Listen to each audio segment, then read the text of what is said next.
Hey guys, Chad here with My Daily Bourbon, and today we're going to be talking about 15 stars, triple cask finish. So this was sent to me by 15 stars for the purpose of this review. I would like to thank them very much for doing that. They've sent me samples in the past, and I've always been blown away, and I've been very honest every step of the way with them about what I think, and with you guys in my videos. I also have a little bit of information here, that way the bottle can look nice and pretty. Let's go over the info. So this is a blend of Kentucky bourbon, aged 16 and 8 years, finished in cognac, port, and rum barrels. I want to thank Ricky so much for sending this to me. Do a cork pop. It's a hefty bottle. So this is coming in at 105 proof. I'll zoom in so you can see that right there. And on the back, I'll read the little tidbit of what they have to say. In 1795, the Commonwealth of Kentucky was recognized as the 15th state on the historic 15-star flag. Since then, Kentucky distillers have strived to craft various fine spirits. This triple cask blend honors and continues that tradition. Give it a nose. Definitely picking up the rum and port. Nice dried cherry, dried plum, a little bit of molasses on the nose. I'm not getting quite the cognac, but the cognac could be influencing with that port with the nice dried red fruit. Typically with cognacs, you get a nice bright, light, tropical, fruity note on there. Ooh, fresh, rich, vanilla coffee note on the nose. Like, it really reminds me of a latte, you know, light fruitiness from the espresso, a little bit of the vanilla cream. It's unique. The cognac is very strong on the palate. Getting those delicious, nice, leathery tobacco notes that typically you get with a nice old cognac.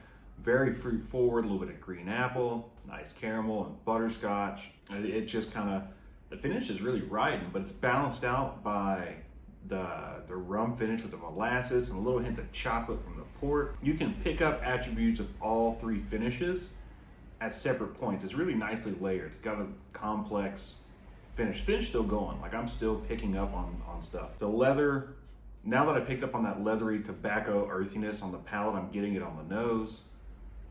I mean, it is like walking into a humidor and it just smells like that fresh, moist tobacco, coffee. This has an amazing nose. A little hint of citrus, getting some dried burnt orange peel in there.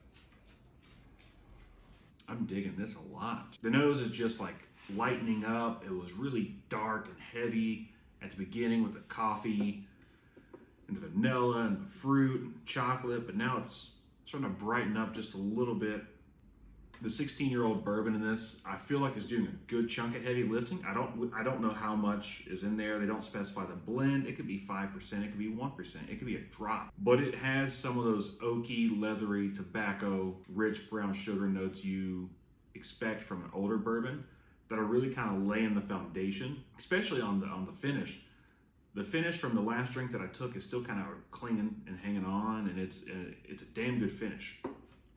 It doesn't lean one way or the other. Not too heavy with port, not too heavy with cognac, not too heavy with rum, because sometimes that's the problem with these multiple finishes, is it gets too heavy one way and it's not balanced.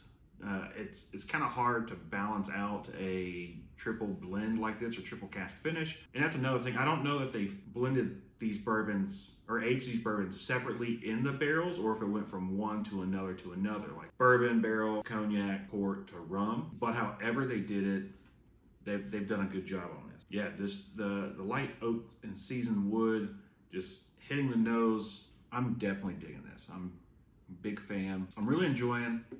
It's crazy because I want to keep taking a drink, but the finish is so long, it's so complex, there's just so many layers to it that I just kind of want to sit and ponder on it. I don't smoke cigars, but I feel like this would be a great cigar whiskey. If you do smoke cigars and you see this, I suggest giving it a shot. Pricing on this yet, they did not disclose pricing to me. In the past with their products, they definitely are 3 digits, typically between that 120 to 150 range, except for the 14-year, that was around the 250 range. Usually had like the 7 and 15-year, I think it was a 130 on the average, but I definitely feel like this hits the realm of a $150 bottle. This is sitting in that 4-gate realm, the Hemingway rye that I reviewed a while back. This, I would put this up there with that. This is a very good showcasing of good blending, good finishing with good whiskey as a base layer. And if you like finished bourbons or you want something with some depth, this has that delicious maple, molassesy, coffee, leather, tobacco, light fruit, green apple, citrusy, old-fashioned. I mean, there's a lot of different varieties of flavor within this that I think it can satisfy almost every need you would look for in a bourbon. And I say that as someone who, I critique things, I feel like, pretty harshly, and I feel like pretty honestly, especially when it comes to price point and finishes, because there's always more finishes and more prices, and things are getting more and more expensive. But if you want something that is a treat, something that you can pull out for friends, or that you just want to sip after a long week to start off your weekend, I think this is it. I think this is an excellent bottle. Very happy with this. Let me know below what you guys think of finishing. I mean, some people say that that if you take a 16-year-old bourbon, you finish it, must not be good. That's not true. Sometimes you want a good whiskey as your base layer for a good finish. I think they did a really good job. There's a lot of attention to detail that comes through on the finish of this. I'm pretty certain that if you like a finished whiskey, you will be a big fan of this. And if you smoke cigars, I think this is a great cigar. I know it's not called a cigar batch, and they didn't do the typical styles of cigar finishes, but I think if you smoke cigars, this will be right up your alley. Final thoughts. Definitely get like a good seasoned oak on the front palate, a little bit of cinnamon, transferring into that dried fruit, the cherry, the raisin, and the light, slight bitter chocolate. Loving the green apple, to the coffee, to the molasses, to the fresh humidor, tobacco leaf, and just a little hint of fresh leather. It went from one thing on the nose to the palate to just completely opening up as I've sat here and drank this. From the start of this review to where I am now, it's been about 15 minutes. So I've kind of tried to space this out, which this video won't be 15 minutes long. I've tried to space it out so I can just kind of let it open up as I drink it and talk about it. And then I'll, of course, edit that out. I'm a big fan of this. Thank you 15 stars for thinking of me and sending this bottle. Very, very much enjoy this. Comment below what you guys think or what you enjoy in a finished whiskey.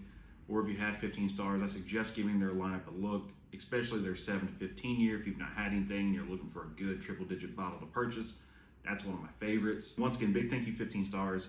Let's chat below. Have a great day. Cheers, y'all.